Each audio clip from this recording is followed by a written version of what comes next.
తెలంగాణ శాసనసభ సమావేశాలు ఈరోజు ప్రారంభమయ్యాయి.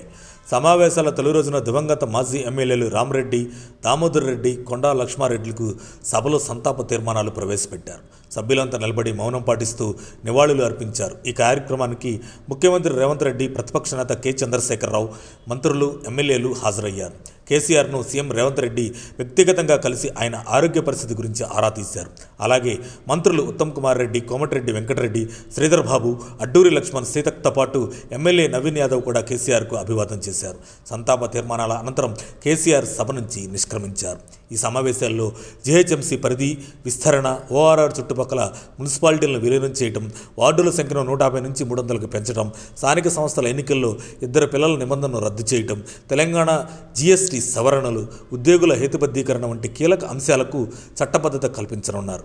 మొదటి రోజు సభ వాయిదా అనంతరం బీఏసీ సమావేశం నిర్వహించి శాసనసభ మరియు శాసనమండలి సమావేశాల వ్యవధిపై నిర్ణయం తీసుకోనున్నారు. ఇదే సమయంలో అసెంబ్లీ పరిసరాల్లో ఉద్రిక్త పరిస్థితులు నెలకొన్నాయి.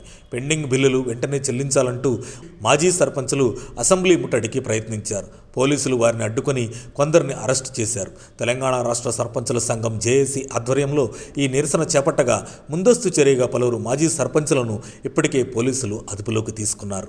అసెంబ్లీ చుట్టుపక్కల ప్రాంతాల్లో భారీ భద్రతను ఏర్పాటు చేశారు. 3 అంచెల భద్రత వ్యవస్థతో దాదాపు 1000 మంది పోలీస్ సిబ్బందిని మోహరించారు.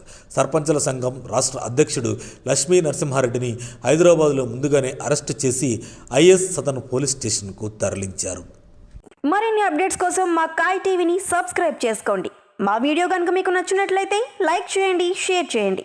మీ విలువైన అభిప్రాయాలను కామెంట్ బాక్స్లో తెలియజేయండి.